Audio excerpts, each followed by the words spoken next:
We have always said that the impeachment is a political persecution.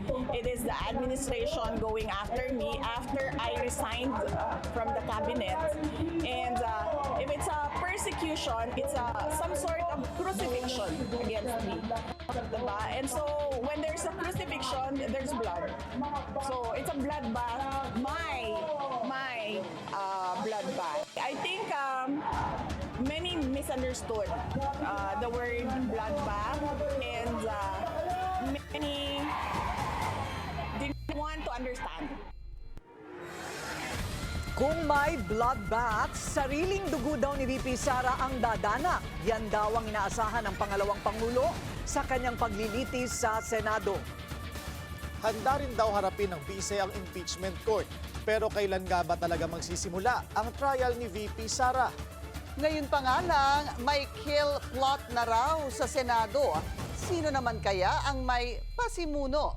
Magandang gabi, ako po si Pinky Webb. Simulcast tayo sa DWAR Abante Radyo at 94.7 Mellow BFM. Ako naman, si Willard Cheng. Mapapanood din tayo sa Beam TV 31, Signal Channel 24, Converge 74 at Sky Cable Channel 33. At ako si Corina Sanchez Rojas.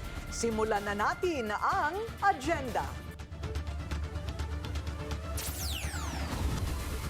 Delayed lang o tuluyan ng papatayin. SP Cheese at 10 pang senador pabor umano sa pag-abandona ng impeachment trial ni VP Sara. Senate presidency may kinalaman ba naman kaya? General Nicolas Torre formal nang nanumpa bilang PNP chief. Mga bilin ni PBBM alamin. Online booking platform kakasuhan ng DOTR dahil sa mahal na singil para sa plane ticket. One-way fare mula Tacloban hanggang Maynila, umaabot daw ng halos 40,000 pesos. Takip plaka para iwas huli sa NCAP. May parusang pagkakakulong at 10,000 pisong multa. Ilang motorista posible nang masampulan. Another gold for Asia's best pole vaulter. EJ Obiena muling nanaig sa Asian Athletics Championships sa South Korea. At bilyonaryo Vincent Co at Bea Alonzo spotted na cozy sa isang party.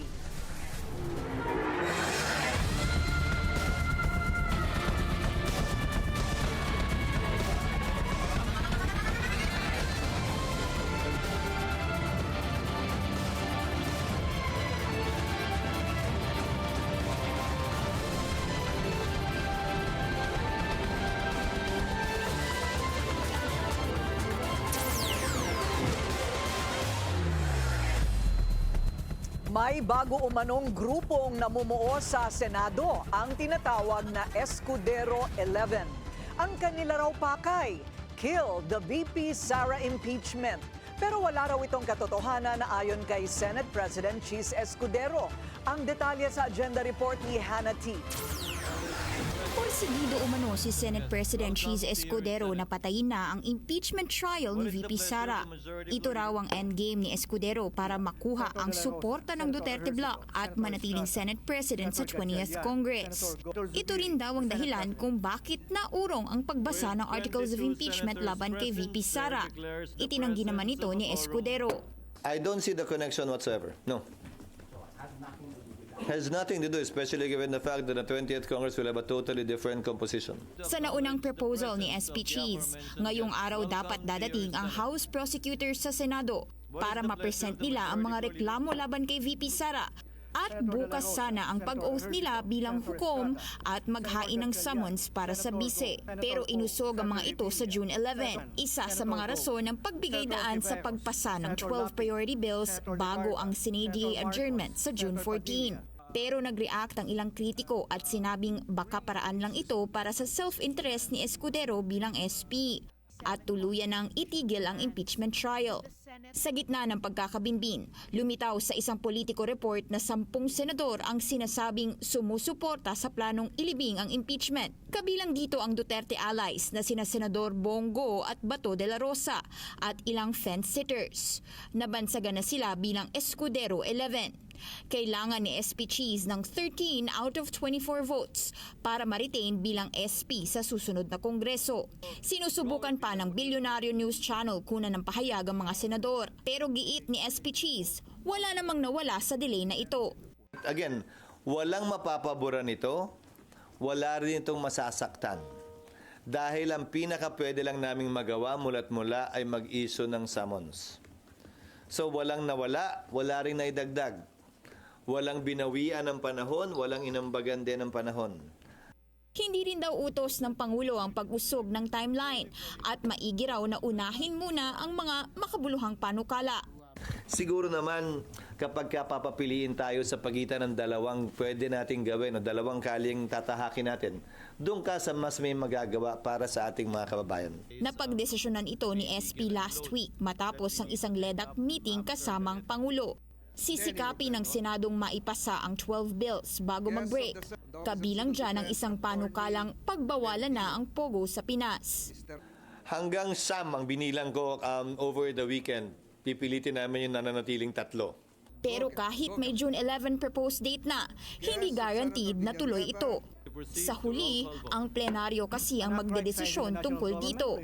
Kung may magmosyon na ipahinto ito, idadaan ito ng Senado sa pagboto sang-ayon sa Senate rules. Sa dulo, ano man ang opinion nila, miyembro man sila ng Senado ngayon o hindi, ano man ang opinion ko bilang tagapangulo ng Senado, sa dulo, ang susundin naming lahat ang desisyon ng plenaryo ng mas nakararami. At sa oras na magtapos ang 19th Congress, ang 20th na ang bahalang magdesisyon kung tuloy ang paglilitis. Kung di man nila ituloy, wala rin naman daw violation dahil may sariling kapangyarihan ng bawat kongreso na hindi pwedeng i-bound ng naunang termino. Hindi pa nga opisyal na nagsisimula ang impeachment trial. Tila nauudlot na ito. At sa gitna ng pagkabinbin, ang tanong ngayon, tutuloy pa ba ang presentation ng articles of impeachment sa huling araw ng sesyon o kailangan ng umpisahan muli pagpasok ng 20th Congress? Para sa agenda, Hannah T. Bilyonaryo News Channel. Balik plenaryo ang mga senador ngayon at sa pagbubukas ng sesyon na pag-usapan kung ano ang dapat gawin tungkol sa impeachment ni VP Sara. Nagbabalik si Hannah T. Live nag-uulat mula sa Senado. Hannah, after more than 100 days, ano naman ang napag-usapan ng mga senador? Kasama na ba sa yung tinatawag na reference of business ng plenaryo ang impeachment complaint?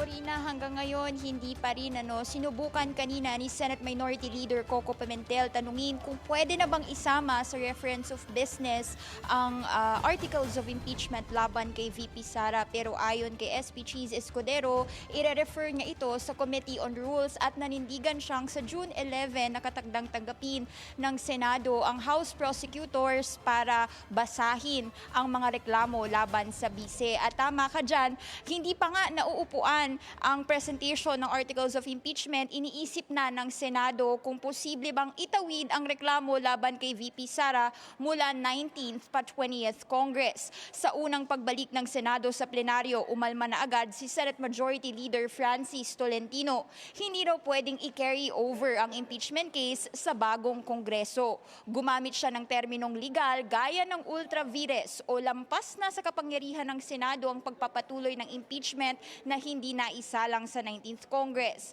Sagot ni Senate Minority Leader Coco Pimentel, anya, bakit hindi sinalang ang pagbasa ng articles of impeachment ngayong araw na ayon sa naunang proposed impeachment calendar ni Escudero? Dahil para sa kanya, ano raw yung damage kung gawin natin ito ngayong araw? Paliwanag ni Escudero, sa ilalim ng impeachment rules, may otoridad ang Senate President na mag-set ng unang schedule, lalo na nung nasa recess pa ang Senado.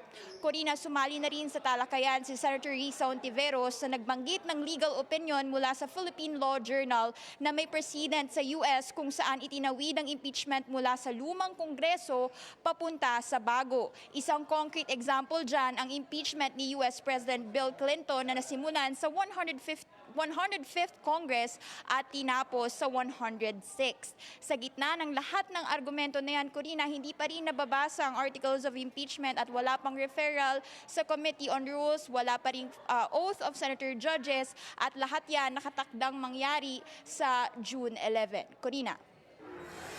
So, Hana, para lang klaro, if the Senate fails to act next week, ang ibig sabihin, itong impeachment na nangyari ay patay na at kailangang buhayin ulit sa 20th Congress. Tama ba? Yes, Corina, tama yan. No?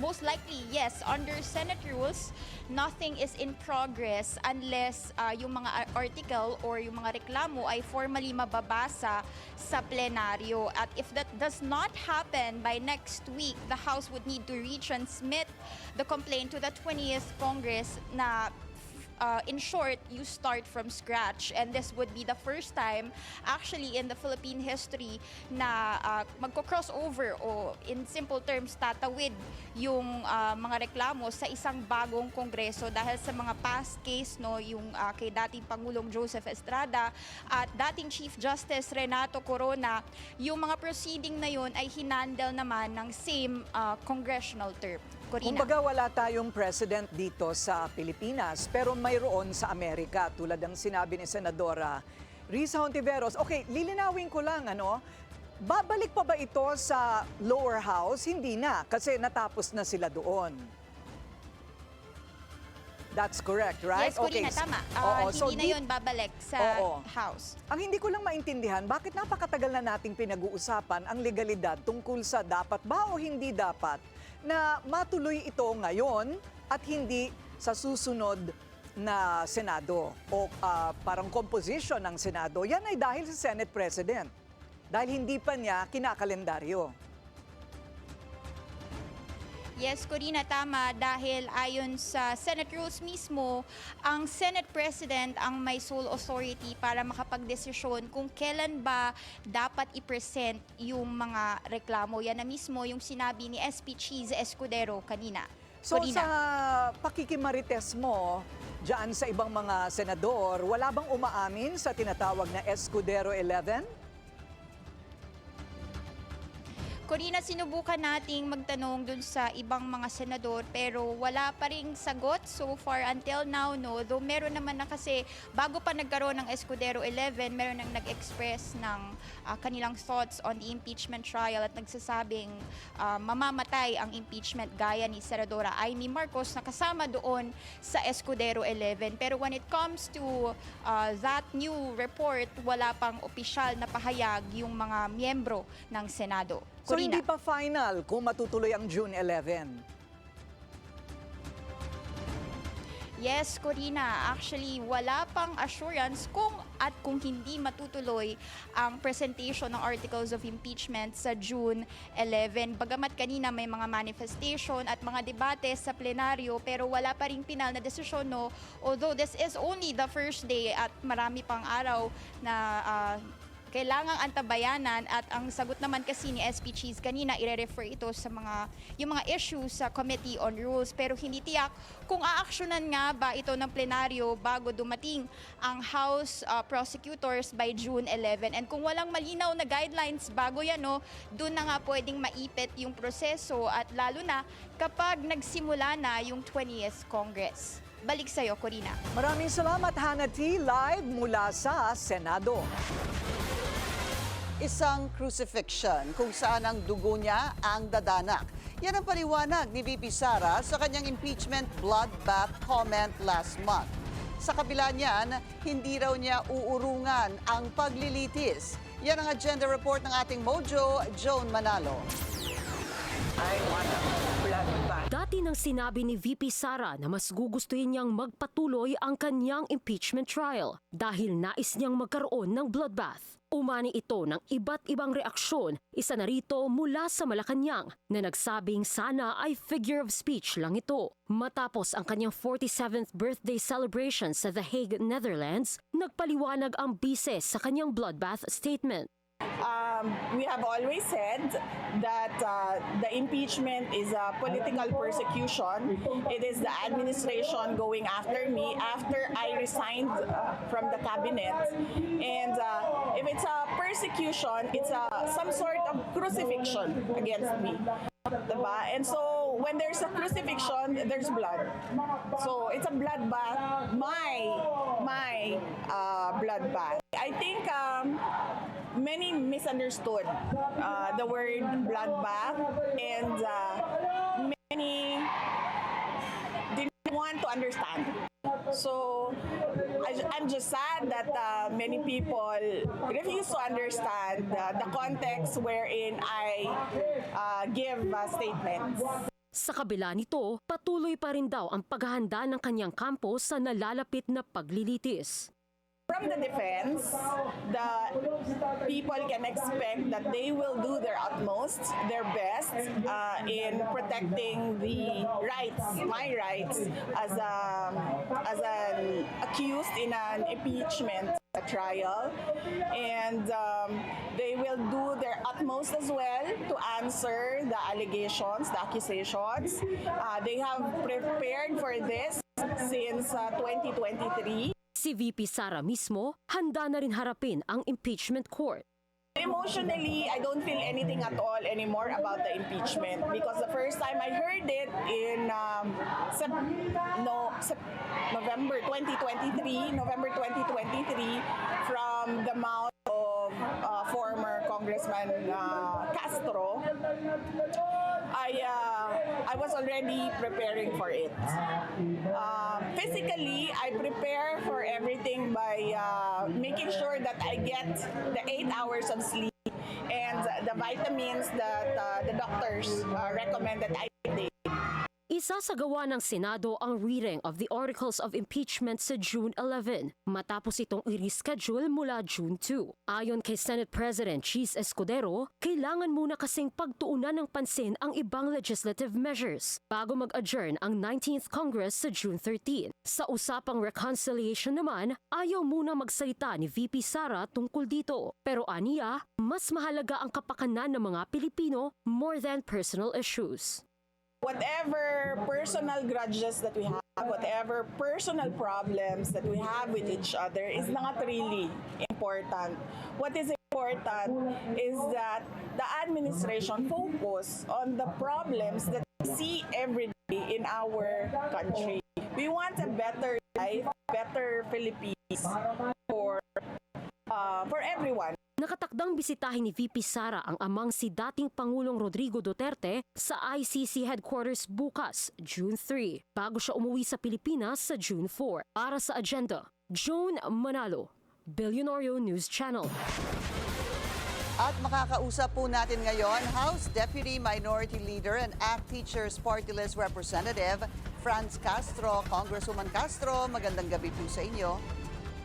Magandang gabi, Pinky, at sa inyong mga taga-subaybay. Congresswoman, ano po sa inyong tingin ang dahilan sa pag-urong sa pagbasa ng Articles of Impeachment from June 2, sana today, to June 11? Ayon po kasi sa Senado, prioridad kasi ang legislative matters. Well, nakakadismaya no yung pag-urong ni Senate President Escudero diyan sa pagbasa ng Articles of Impeachment dahil talagang dinidribble, no, dinilay talaga ng husto itong impeachment trial na dapat nagsimula February pa yan. Kaya tayo ay nalulungkot at baka ang dahilan niyan, ako nakikita ko dahil katatapos ng eleksyon, may yung mga political career nila, yung mga posisyon na gusto nilang ma-assure, lalong-lalo na si Senate President Escudero, ay may kinalaman diyan. Kaya talagang alam naman natin yung composition ngayon ng Senado, talagang 552, malaki talaga yung gusto nilang kuhaning mga boto para makaposisyon sila diyan sa Senado. Parang ito talaga yung move for political career ng mga naandyan. I see. So, sa madaling salita po, ginagawa po ito ni SP Cheese dahil po sa anong paraan? Dahil po sa anong dahilan? dahil gusto niya sigurong tingin natin gusto niyang ma-secure, no, both camps yung kanyang posisyon as president diyan sa Senate, to the detriment, no, ng nitong pagpapanagot sa accountability at saka transparency, no, at pagpapatuloy ng impeachment trial. Hindi pa man nag-uumpisa, meron daw ilang senador na nagsasabing patay na ang impeachment case laban kay VP Sara. Sa inyo pong tingin at sa inyong pagbilang sa mga senador, yung mananatiling 12 at yung bagong papasok na 12, anong fate ng impeachment trial para po sa inyo? Well, para sa amin, hindi na talaga tumutugon. Kung ganito yung mga nangyayari, hindi na tumutugon sa kanilang sinumpaang tungkulin itong mga senador na ito, na talagang maglilingkod sa taong bayan. No? Nagkaklamor yung taong bayan ng accountability. 80% na mahigit ang nagsasabi na dapat na ituloy itong impeachment na ito, pero pinipigilan ng mga senador, ng ilang mga senador. Kaya talagang pag-betrayal ang ginagawa ng mga ibang senador sa trust ng ating mga taong bayan. Naiisip niyo ho ba, Congresswoman Franz, na posibleng hindi matuloy itong trial? Well, nadidismayang ako dun sa sinabi ni Senator Tolentino, mga statement ng ilang mga politiko. Pero ayun, meron talagang nararamdaman ko na talagang gustong pigilan itong impeachment trial na ito. Yung statement po ni Senator Tolentino, ano po in particular, yung sinabi po niya kanina?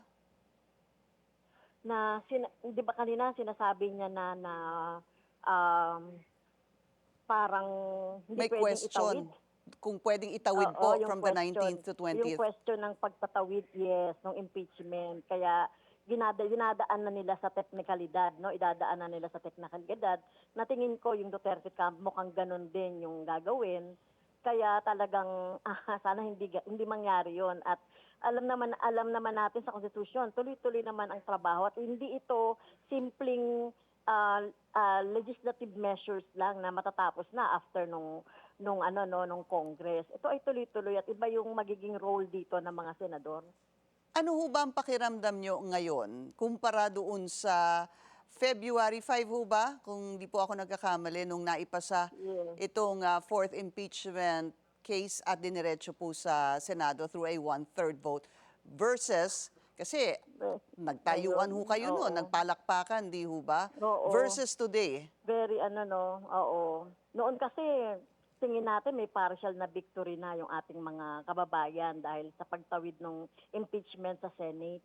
Pero ngayon talagang dismayado kami, no? Ako disappointed talaga sa Senate, sa Senate President dahil siya naman talaga ang dapat na nag-schedule niya yan, no? Kasi siya yung leader diyan. Kaya talagang dismayado ako para sa Senado. At nalulungkot ako para doon sa ating taong bayan. Meron ho bang posibleng legal na hakbang na maaaring gawin hinggil dito? As of now, pinag-aaralan pa yan, pero nakikita natin na maraming mga legal questions diyan para mapatagal yung impeachment na yan. Kaya talagang paghahandaan natin. Alright. Bukas meron kaming press con. Can you say that again, ma'am? Meron po kayong? So pinaghahandaan po yan. So bukas po nakahanda yung press con I ng see. Makabayan Opo. kasama ng mga complainants. I Oo. see. Okay. Ma'am, yung House leadership and speakership po, kamusta po? Ay, sa ngayon ay malakas naman ang suporta ng mga newly elected na balita namin. Newly elected na mga representatives kay Speaker Romualdez at ito sa minority nga tinitignan pa yung mga possible kasi dito katulad nung 19 Congress na parang walang commotion pagdating doon sa minority tsaka speakership. Pero ito ngayon sa minority magkakaroon ng parang paghahanda ang Kasi minority. napabalita na posible daw na maging House Minority Leader si Congressman Pulong Duterte.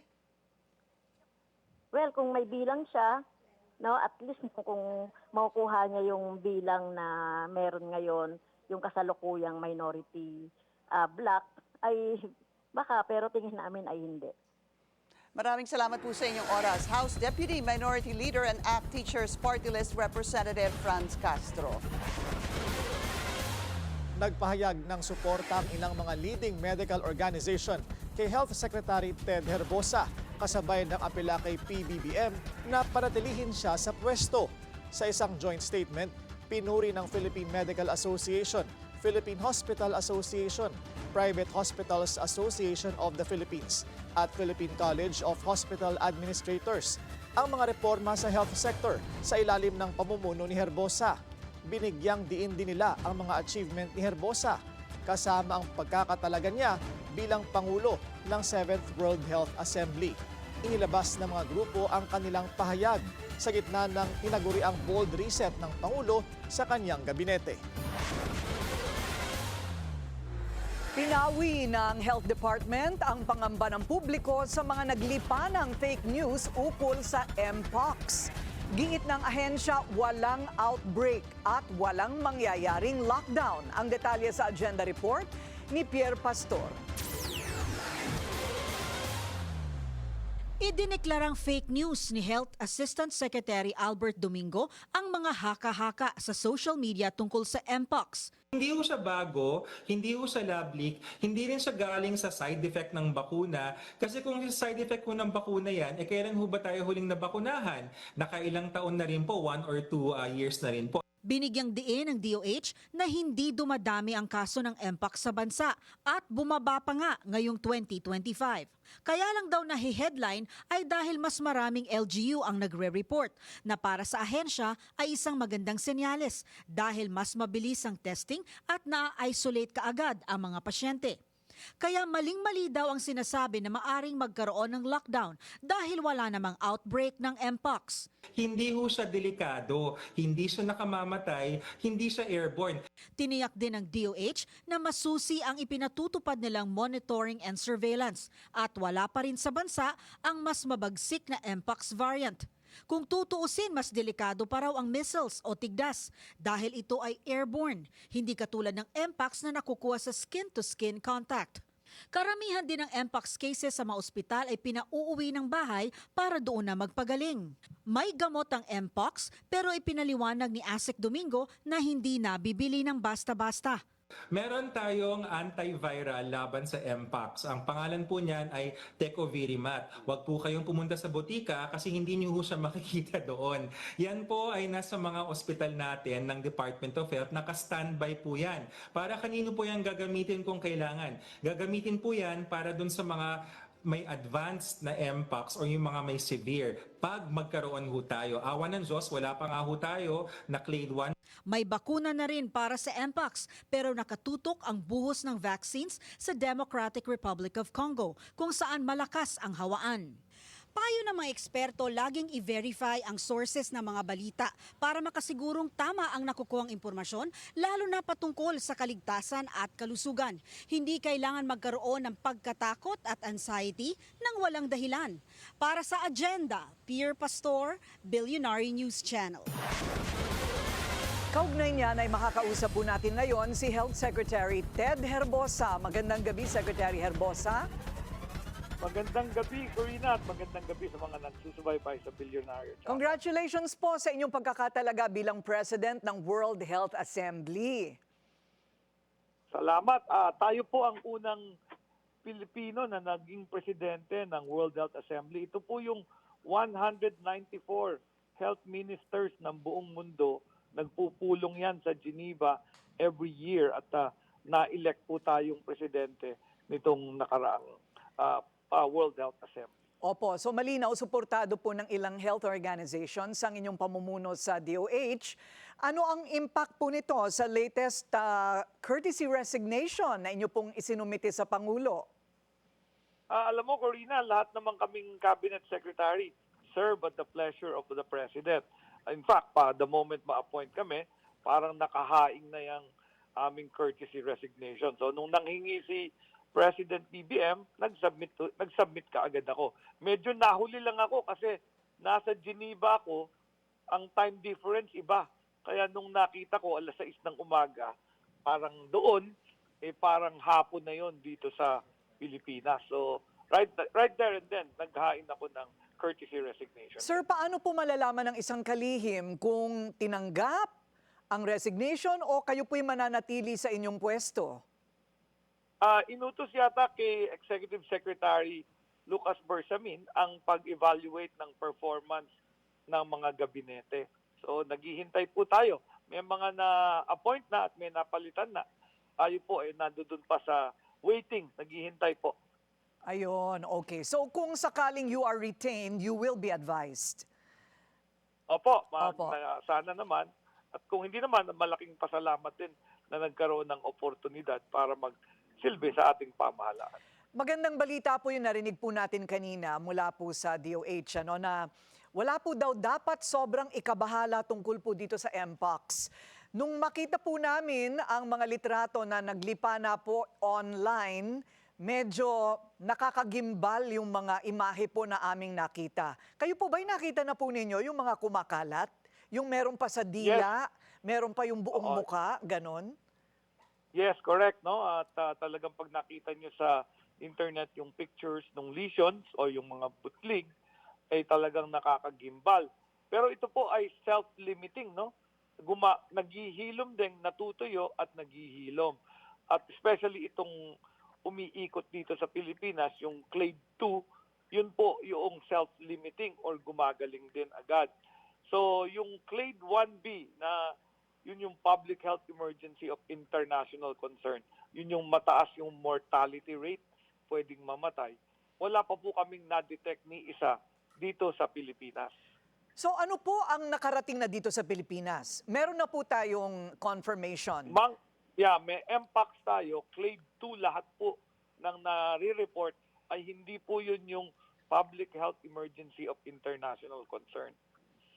Okay, so how do we intend to contain it? Ito po ay by reporting right away? Is it contained in one area?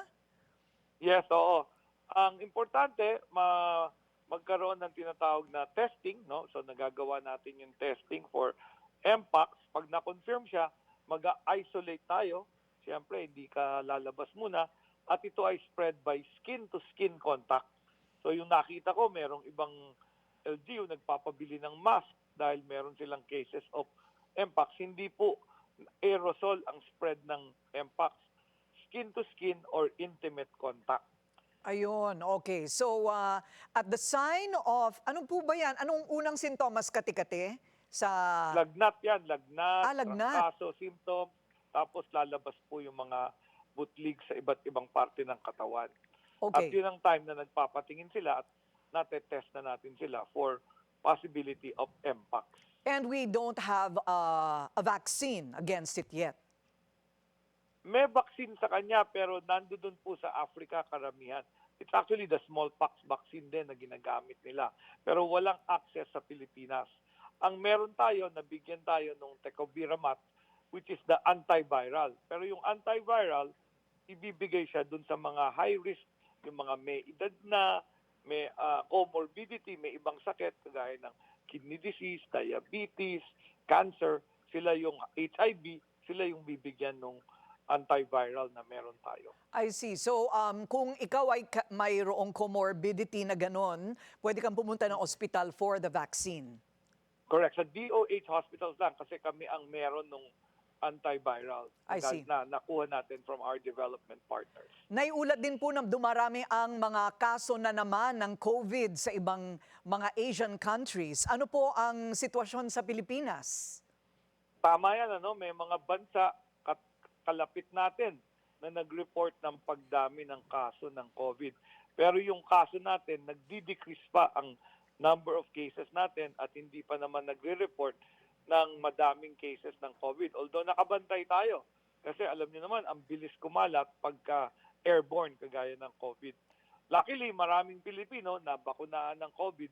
So ang thinking ko, hopefully hindi tayo magkaroon ng outbreak ng COVID uli. Ito pong mga nagkakaroon ng COVID, ito po ba yung mga nabakunahan na o yung mga hindi po nagpabakuna? Malamang yung hindi nagpabakuna. So yun yung cases na nare-report sa ibang bansa. So babantayan lang natin, make sure hindi dumami ang cases. Pero reminder ko rin, Corina, itong tag-ulan, ito na yung panahon na uso ang trangkaso, ubo at saka sipon. So reminder din yan, kung may ubo, sipon, trangkaso, stay home or mag-mask para hindi makahawa ng ibang kababayan. Maraming salamat po sa lahat ng impormasyon, Health Secretary Ted Herbosa. Maraming salamat, Corina. Good evening. Samantala, online booking platform kakasuhan ng DOTR dahil sa sobrang paniningil. Susunod yan sa agenda.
Traffic check muna tayo ngayong Lunes sa EDSA Guadalupe. Mabagal ang daloy ng mga sasakyan sa northbound lane. Moderate to heavy naman ang southbound lane.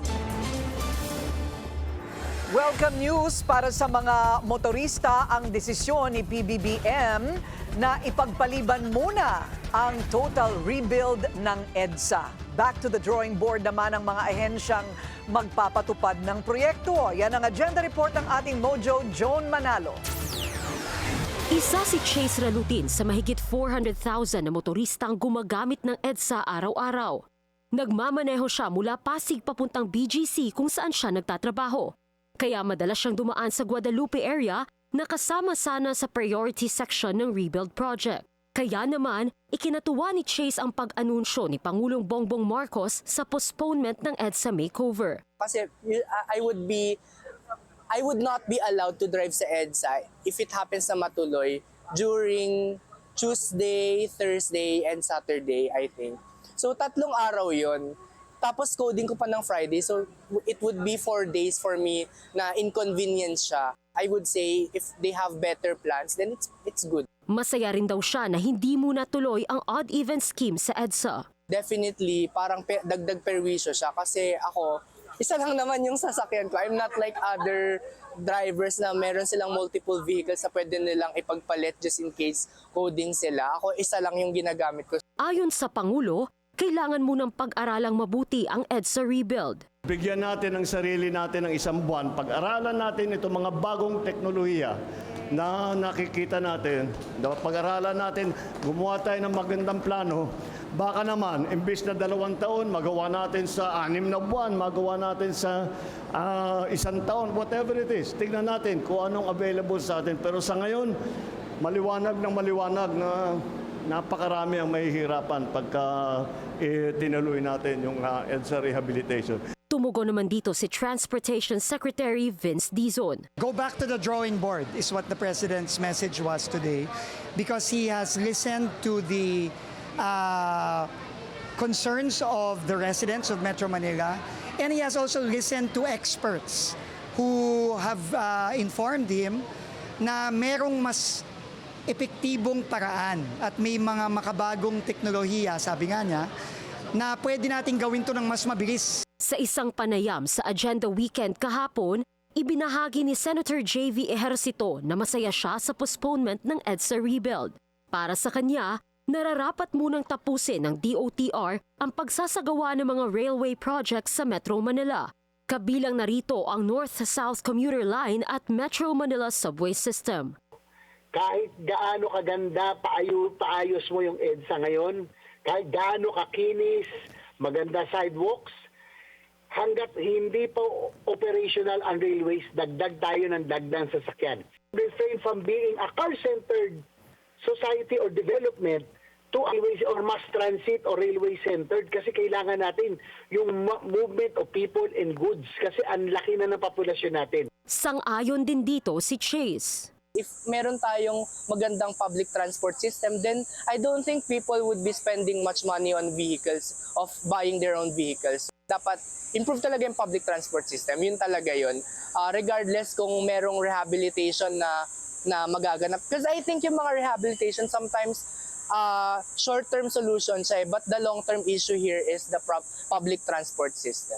Ngayong postponed muna ang EDSA Rehab Project, umaasa ang maraming motorista na mas matutuunan ng pansin ang mga issue na kinakaharap ng transportation sector. Maganda naman daw na may plano. Sana nga lang, huwag itong lahat mauwi sa pangako. Para sa Agenda, Joan Manalo, Billionario News Channel. Nag-viral ang diskarte ng ilang mga motorista para makaiwas sa NCAP. Pero hindi pa rin ito nakalusot sa MMDA. Yan ang agenda report ng ating mobility correspondent, G. Baroga.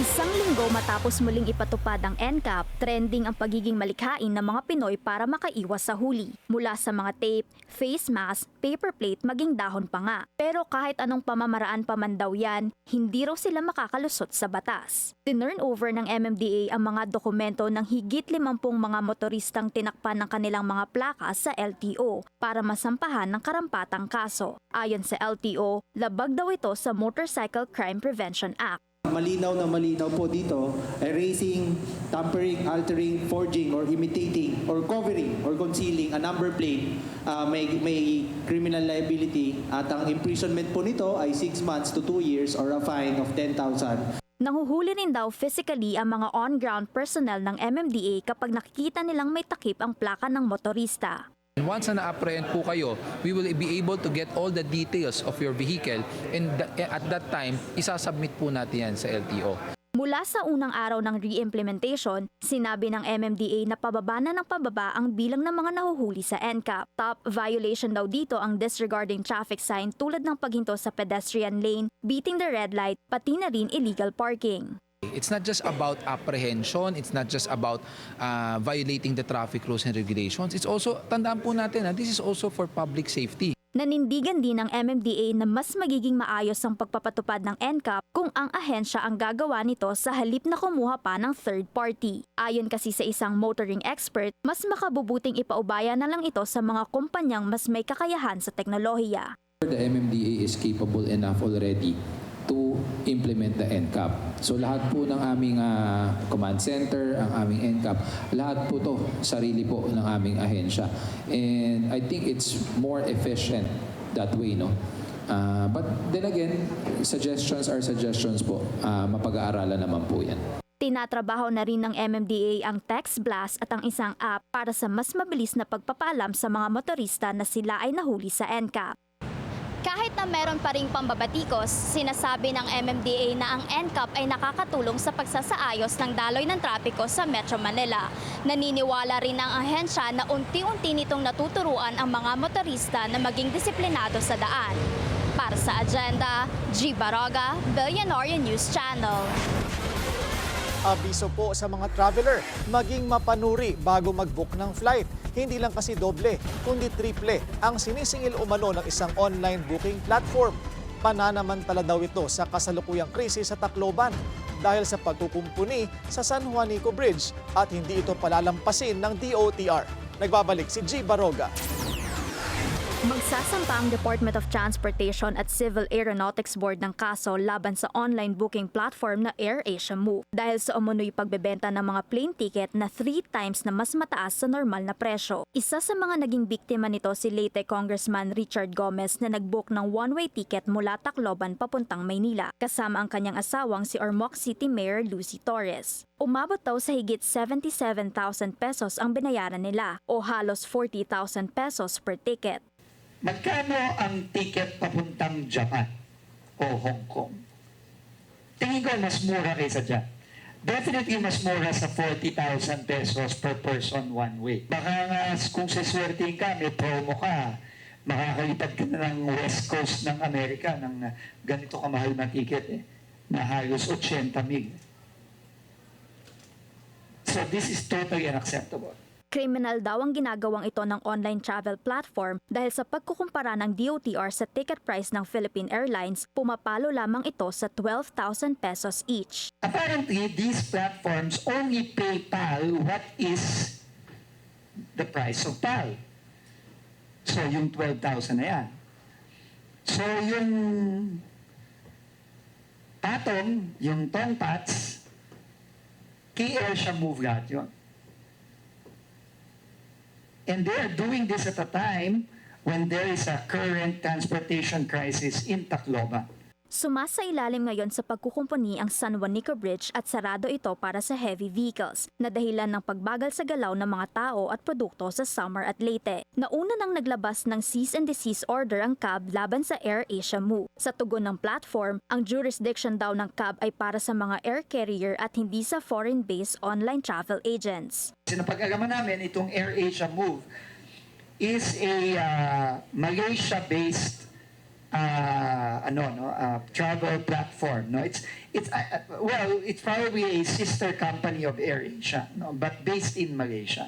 Pero hindi raw dahil ito ang posisyon ng kumpanya ay wala nang gagawin ng DOTR. Humingi ito ng tulong sa PNP Anti-Cybercrime Group para i-take down ng AirAsia Move website at magsasampa rin ang ahensya ng kaso laban sa platform. I've also asked the CAB and the DOTR aviation group led by Captain Jim C. Joncar, Undersecretary for Aviation, to immediately file economic sabotage, a criminal economic sabotage case against AirAsia Move. Because this is really economic sabotage. And CAB, I've also instructed CAB to investigate other online platforms that are doing the same thing, not just for Tacloban, but for other destinations as well. Hinihikayat naman ng kalihim ang mga traveler na mag-book na lamang sa official website ng mga airline dahil makakasiguro sila na ito ay regulated ng gobyerno. Para sa Agenda, G. Baroga, Billionaire News Channel. At makakausap po natin ngayon DOTR Chief Vince Dizon. Secretary Dizon, magandang gabi po sa inyo. Magandang gabi, Pinky. Para po malinaw, konektado ho ba for sure itong AirAsia Move sa AirAsia Airlines? Ito ba yung kanilang official platform for online booking? Ang pagkakaintindi po natin ay itong AirAsia Move online travel platform ay parang sister company po ng AirAsia, no? Pero wala pong kinalaman, according to AirAsia Philippines, wala po silang kinalaman sa kumpanyang ito dahil ito ay based sa Malaysia. Pero I think, Pinky, hindi na importante 'yon, no? Kung affiliated man sila sa AirAsia, ang importante dito is criminal yung ginawa nila at ginagawa nila. No? Clearly, nagsasamantala sila sa sitwasyon sa Tacloban, nakitang-kita dun sa flight na binook mismo ni Congressman Richard Gomez at ni Mayor Lucy Torres. One way, halos 40,000 ang kada tao, no? And yung tinignan po natin, yung presyo ng PAL during the same period, 12,000 lang one way. So halos mahigit times 3 po ang pinatong ng That's right. ng platform na ito, no? So kaya po talagang papayagan po natin sila ng kaso regardless of kung sinong may-ari sa kanila, sino ang mother company nila. Right. Natanong ko lang po yun, Sec, kasi doon po sa report kanina, ay sinabi nyo nga po na it's better to book doon sa official website. Kaya po natanong ko kung ito ang official website ng AirAsia. So maybe that still needs a further verification. Would that be correct, sir? Opo. No, they are affiliated with AirAsia. But ano po sila, hindi lang po AirAsia tickets ang kanilang binibenta.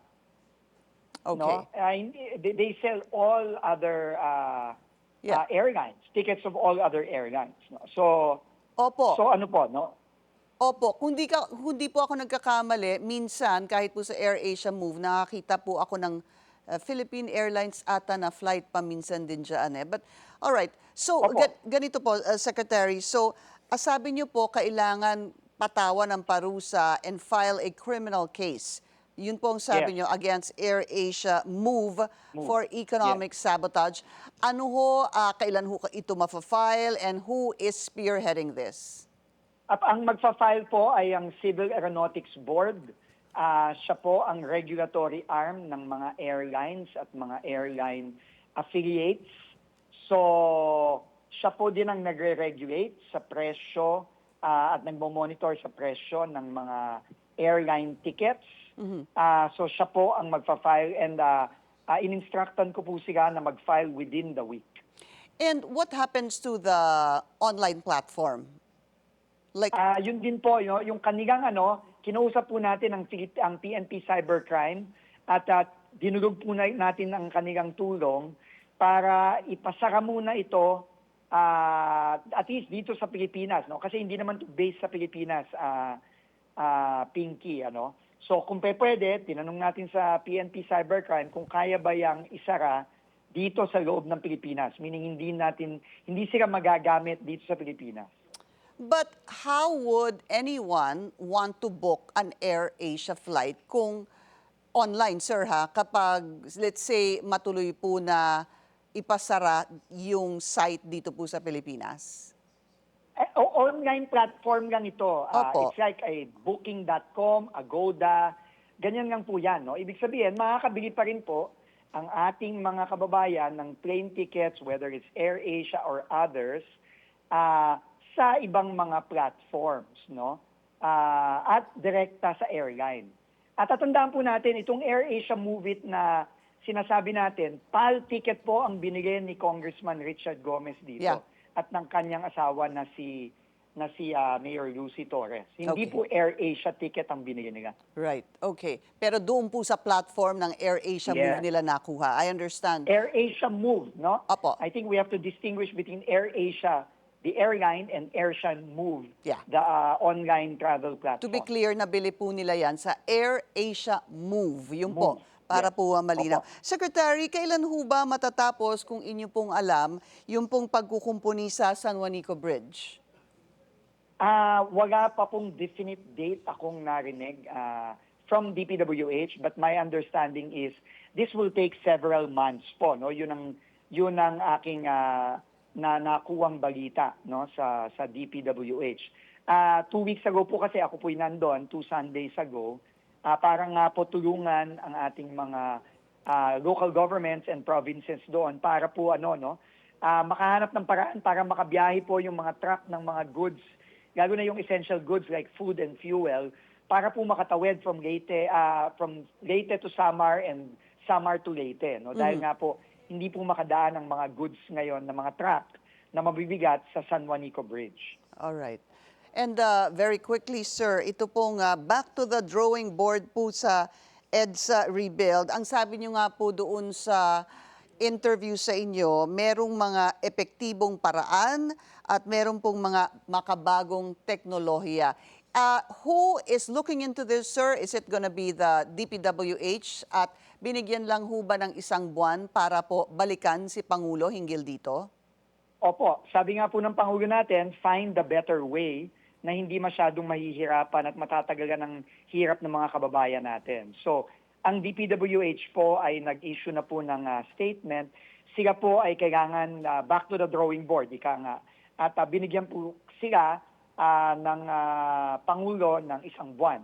Kasama na rin po yung ibang ahensya tulad ng DOTR at MMDA na sumuporta sa paghahanap ng mas mabilis na paraan at mas makakagaan na paraan para sa ating mga kababayan. At bago po siguro isiwalat sa publiko, ay definitely sasabihin muna sa Pangulo and it will possibly need his approval. Opo. Yun po ang utos ng Pangulo, Pinky. Maraming salamat, DOTR Chief Vince Dizon. Thank you, Secretary.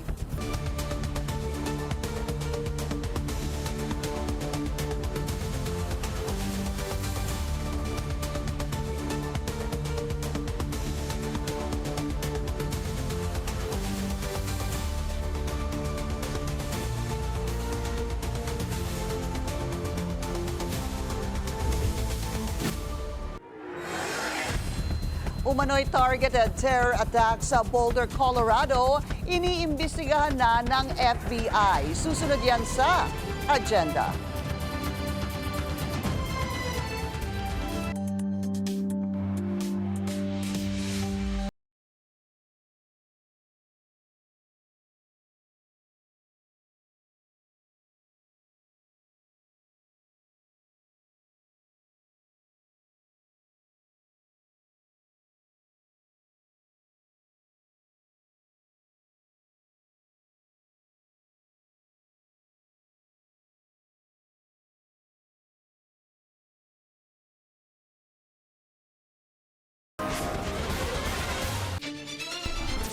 Traffic check ulit tayo sa EDSA Mega Mall naman. Bumper to bumper ang northbound lane.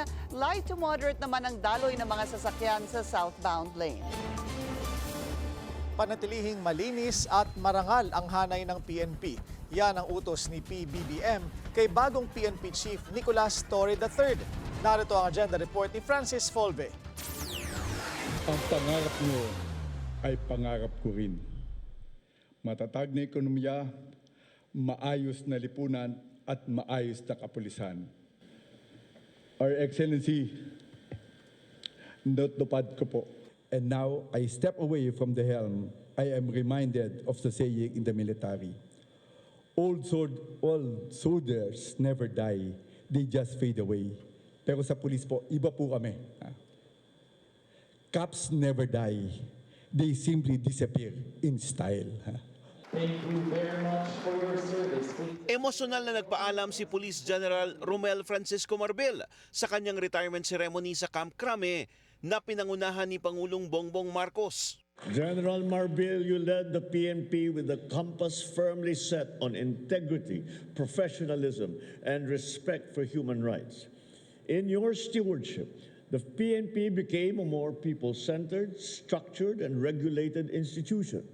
You guided our officers to serve with integrity, and in doing so, you restored the people's confidence in the uniform that the police wears. Si General Nicolas Torre III. May bilin din ng Pangulo sa bagong talagang PNP Chief na si Nicolas Torre III. Saan niya'y mga nagbabagong hamon gaya ng transnational crime, cyber threat, extremist violence at police misconduct. Panatilihing mong malinis at marangal ang hanay ng ating mga kapulisan. Bilisan ang investigasyon sa mga kaso laban sa mga pulis na lumabag sa batas upang maibigay natin ng hustisya sa lalong madaling panahon. Paigtingin din ninyo ang presensya ng kapulisan sa mga lansangan. Tugon ni Torre, 3 haligi ng kanyang liderato, ang mabilis na public service, unity and moral within the ranks, at accountability and modernization. Para sa bawat Pilipino, sa ilalim ng aking pamumuno, ang batas ay patas, ang serbisyo ay mabilis, at ang kapulisyahan ay karapat-dapat ng inyong tiwala. Hindi nyo na kailangan pang pumunta sa kung saan-saan at hindi namin kayo pagpapasapasahan at ang PNP na lamang ang inyong maging sumbungan ng inyong mga hinaing, lalong-lalo na ng paglabag ng inyong karapatang pantao. Tulungan nyo kaming tulungan kayo. Si General Torre ang pinakaunang PNP Chief na mula sa PNP Academy.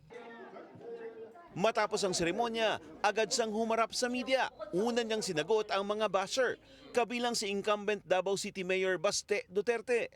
na sinasabing reward daw kay Torre ang posisyon matapos arestuhin sina FPRRD at KOJC leader Apollo Kibuloy. This is a free country. Kaya nga, yung mga bashers natin, natural yan. They are welcome to voice out their opinions, their criticisms. Walang problema yan. Tanggap natin yan. Tinanong din si Torre sa mga balitang lalabas na rin daw ang ICC arrest warrant laban kay dating PNP chief at Senador Bato de la Rosa, ang chief implementer ng war on drugs ng Duterte administration. We'll just cross the bridge when we are there. Kay dating Duterte spokesperson Harry Roque naman na mayroon ng arrest warrant kaugnay sa human trafficking. This is a case, a valid case, pending before our courts. Abogado naman si Harry Roque, harapin niya. Kasi ito yung kaso na hindi mo na pwedeng dalhin sa kalsada o para rally. Sa peace and security, lalo na ang naiulat na krimen sa Makati at BGC, dapat daw ay 3 minuto na lang ang response time ng mga pulis. Magandang challenge yung BGC. First and foremost, it is a private enclave, although may mga public roads din sa loob niya na dumadaan. Pero ang bottom line dyan is we have to hear and listen to the voice of the people. At dahil bakante ngayon ang top CIDG post na dating hinawakan ni Torre, napapabalitang mapupunta ang liderato nito kay PNP spokesperson at Pro-3 Director Brigadier General Jean Fajardo. Wait for the order. Mas maganda yun. Kung nandito na po. Magagalit si Jean, no? Hindi ka siguro pag mag-blush yan, patay na tayo.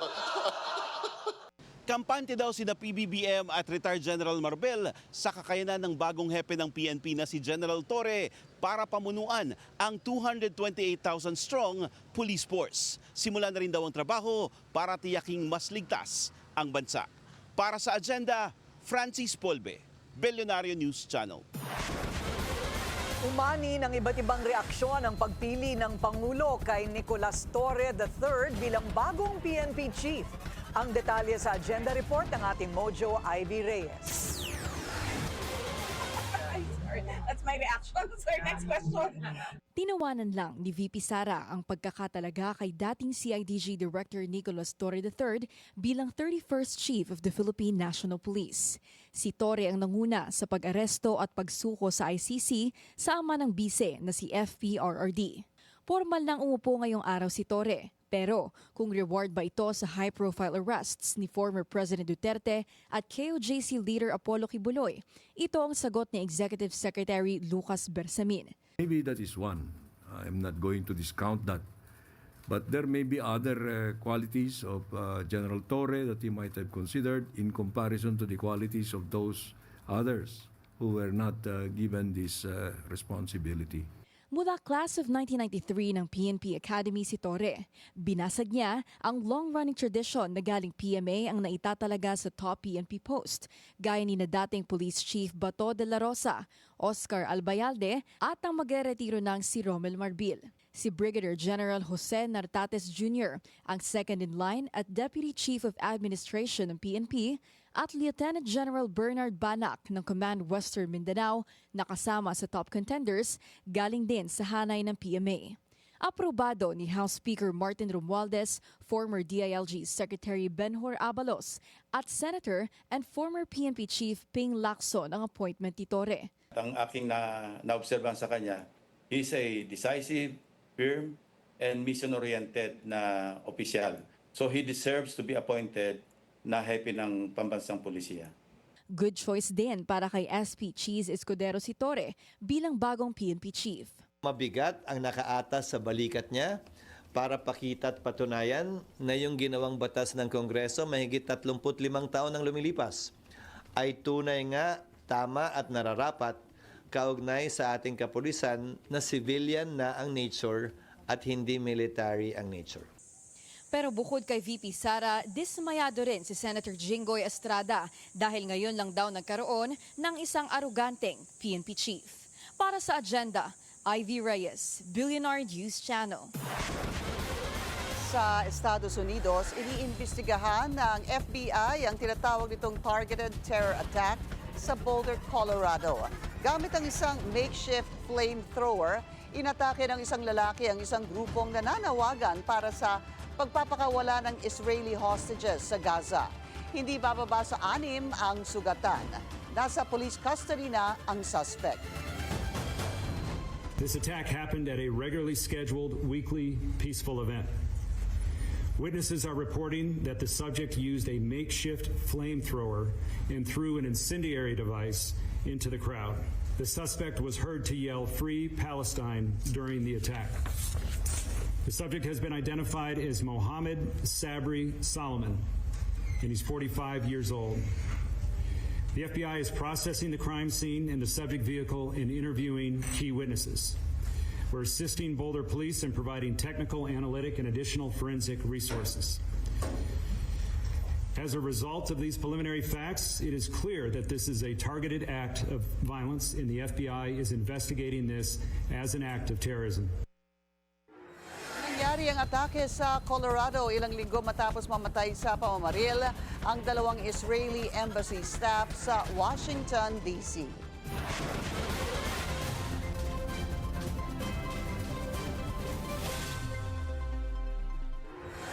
Tinanggal na ang suspensyon sa proklamasyon ni Isabela Vice Mayoral winning bet Harold Respicio.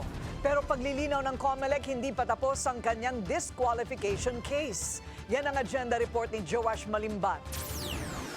From this, traidor kaagad kayo sa tiwala ng taong bayan. To this, Yo, my boy, Chairman George, best friend, King George, thank you so much for lifting yung suspension ng pag-proclaim sa akin bilang Vice Mayor ng bayan ng Reyna Mercedes. I love you, King George! Mwah! lifted na ang suspension ng proklamasyon ni Isabela Vice Mayoral winner Harold Respicio sa pinakahuling desisyon ng COMELEC. Unang sinuspinde ang kanyang proklamasyon noong May 12 dahil sa pending disqualification case niya. Ayon kasi sa COMELEC, nagpapakalat si Respicio ng maling impormasyon na layong guluhin ng eleksyon. Buwelta ni Respicio, personal at walang grounds ang inihaing kaso ng poll body. Pagkaklaro naman ni COMELEC Chairman George Garcia, kahit na lifted ang suspension, tuloy pa rin ang pagdinig sa DQ case ni Respicio. At gusto lang natin patunayan din, at least sa buong komisyon, sa sambayanan, hindi po namin personal ng COMELEC, wala po kaming hinanaing sakma ng loob or sakit ng kalooban, kahit na bagamat kabi-kabila yung mga patutsada niya, banat niya sa komisyon, wala pong effect sa amin yon. Nanindigan din si Chairman Garcia na re-resolbahin ng mga pending na kaso at nakabinbing proclamation bago ang assumption of office sa June 30. Kasabay nito, nagpaalala ang COMELEC sa mga kandidato, panalo man o hindi, na kailangan nilang magpasa ng Statement of Contributions and Expenditures o SOSE. Sa June 11 ang deadline at sa ngayon, isang senatorial candidate at hindi pa aabot sa 5 party list groups ang nagpapasa ng kanilang SOSE. Para sa agenda, Joash Malimban, Billionaire News Channel. May bago na namang alegasyon laban sa Duterte Youth Party List. Hiwalay pa yan sa pending disqualification case na dahilan ng pagsuspinde ng proklamasyon ng grupo. Nagbabalik si Joash Malimban. Muling nagsampa ng panibagong kaso ang Duterte Youth laban sa COMELEC noong Biyernes. Sa pagkakataong ito, isang graft and corruption complaint ang isinampa ng party list group sa Ombudsman laban sa National Board of Canvassers Supervisory Committee ng poll body. Wala raw kasing legal basis ang poll body na isuspende ang kanilang proklamasyon at nagdulot ng anilay undue injury sa mahigit 2 milyong botante ng Duterte Youth. Ikatlo na ito sa mga reklamong isinampa ng grupo sa pangunguna ni Chairman Ronald Cardema matapos sa mga petisyong inihain sa Korte Suprema at Commission on Appointments. Matatanda ang una nang sinuspende ang proklamasyon ng grupo dahil sa isang pending disqualification case noon pang 2019. Pero sa mga nakalipas na araw, usap-usapan sa social media ang umano'y peking impormasyon na inilagay ng Duterte Youth sa kanilang Certificate of Nomination sa Elections 2025. Sa dokumentong nakuha ng Billionaire News Channel, may 10 nominado ang grupo. Una rito ang kanilang incumbent representative. Ang nakalagay na pangalan sa dokumento, Kong Drixie May S. Cardema. Ayon sa isang unimpeachable source ng Billionaire News Channel, hindi magkamag-anak si First Nominee Cardema at si Chairman Cardema. Kapatid ni Representative Drixie Cardema ang asawa ni Chairman Ronald na si Ducil Suarez Cardema, nagsilbering representative ng Duterte Youth. Ang kanyang totoong pangalan, Drixie May Suarez. Kasalukuyan pang sinusubukan ng Billionaire News Channel na kunin ang panig ng Duterte Youth. pero wala pa itong pahayag sa kasalukuyan. Ayon sa COMELEC, iniimbestigahan na rin daw ito ng kanilang law department at inaasahan na magiging rekomendasyon tungkol sa issue na ito sa mga susunod na araw. Pero nanindigan si Chairman George Garcia na anuman na maging findings nila tungkol dito, under oath ang bawat dokumentong ipinapasa sa poll body. Kasi tatandaan po ng lahat without preempting yung magagawin ng law department namin na ang lahat po kasi ng sinasabit sa aming mga dokumento, lalo na patungkol sa nomination, ay under oath.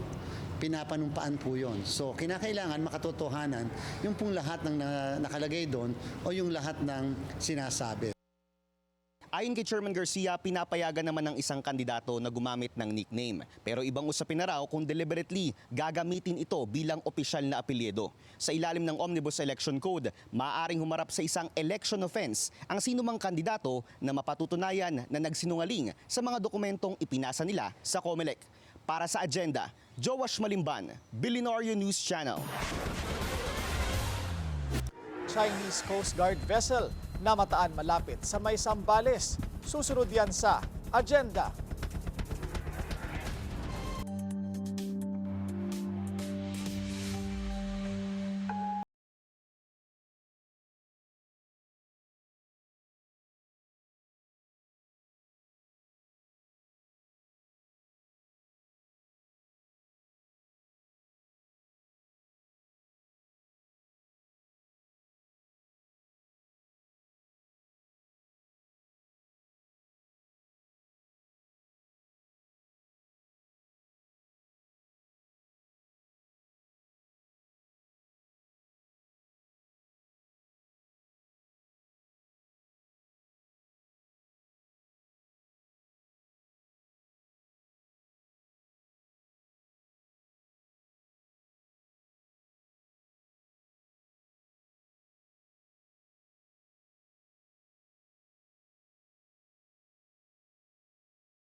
Isa pang traffic check ngayong Monday rush hour sa EDSA White Plains, light to moderate ang daloy ng mga sasakyan sa north and southbound lanes. Sa nalalabing session days ng 19th Congress, puspusan ang pagtutok ng Kamara sa mga panukalang dapat pang ipasa. Pero habang abala sa batas, umiinit na rin ang politika sa 20th Congress. Narito ang agenda report ni Sandro Ochona. 6 session days na lang ang nalalabi bago magsara ang 19th Congress, pero may ilan pa ring priority measures ang hindi na ipapasa. Ayon kay House Speaker Martin Romualdez, ito ay tututukan ng Kamara sa mga nalalabing araw. We have 2 weeks before we adjourn Sine Die, so we'll wrap up the remaining priority measures. We'll work on the e-governance act. We will work also on the Open Data Transmission Act. So these and among the other spending sa BICAM will take up, and I'm sure that we'll be able to complete it before the 2-week session. Yun nga lang, hindi pa malinaw kung mailulusot ang 200 pesos na dagdag sweldo. Well, it's pending right now, so we leave to the wisdom and the sound discretion of the BICAM and the plenary. Kanina, nagpulong din ang minorya para paghandaan ang papasok na 20th Congress, lalo na't matunog na sasapi sa oposisyon ang tinatawag na Duterte Bloc o mga kongresistang pro-Duterte. Giit ni mamamayang Liberal Party List Representative-elect Laila De Lima kung magiging bahagi ng oposisyon ng Partido Liberal at ML. It's going to be really yung tunay na minority na magiging fiscalizer, but yung constructive fiscalizer, constructive minority, but certainly not obstructionists. Yung Duterte Bloc, ang expectation natin dyan, baka obstructionists sila. Just oppose and oppose, basta ba politically it would benefit them. Hindi naman ganun ang mindset namin sa LP and sa ML. Malamig naman siya sa balitang posibleng maging minority leader si Davao City Representative Polong Duterte. Tingnan na lang natin if itutuloy nila yan. But syempre kung mabuo na yung minority bloc na pinag-uusapan ngayon, ay syempre meron din tatakbo as minority leader from that bloc. Bagamat masyado pang maaga, tila 3 block ang bubuo sa Kamara sa 20th Congress. Ang mayorya, ang minorya at ang Duterte Block. Para sa agenda, Zandro Ochona, Billionario News Channel. Sa Sigalot sa Laot, isa na namang panibagong insidente ang naitala sa pagitan ng Philippine at China Coast Guard nitong linggo. Ito ay matapos hamunin ng BRP Cabra ang presensya ng Chinese vessel sa pamamagitan ng pagradyo na naglalayag malapit sa Palawig Point sa Zambales. Kinailangan lamang nitong ihinto ang pagraradyo dahil naman sa distress call na natanggap mula sa isang Filipino fishing boat na nagkaproblema raw malapit sa Bajo de Masinloc. Matagumpay namang nailigtas ang 8 crew ng FFB John John habang nagpadala rin ng isang barko ang PCG para ituloy ang naantalang pagpapatrolya ng BRP Cabra sa Zambales. Right now, BRP Bagakay is patrolling the waters within the vicinity of Bajo de Masinloc and to monitor whether there will be another China Coast Guard vessel that will attempt to go near the coastline of Zambales. Nakapaghain na ang Marcos administration ng mahigit 100 diplomatic protest laban sa China kaugnay sa pambubuli nito sa West Philippine Sea. Sa sports, muling pinatunayan ni EJ Obiena na siya ang hari ng pole vault sa Asia. Nasungkit ng men's world number 4 ang kanyang 3rd straight gold medal sa Asian Athletics Championship sa South Korea. Yan ay matapos maklear ang 5.77 meter mark sa unang attempt pa lang. Ang China naman ang nanalo ng silver, habang Thailand ang bronze. Si Obiena rin ang nanaig sa kompetisyon noong 2019 at 2023. Tila may pa-soft launch sa IG sina Billionario Vincent Co at rumored girlfriend nito na si Bea Alonzo. Spotted ang dalawa na cozy sa birthday party ng road manager ni Bea na si Cristina Ferrer. Sa litratong pinost ng photographer na si Andre Sulek, kitang yakap ni Vincent si Bea.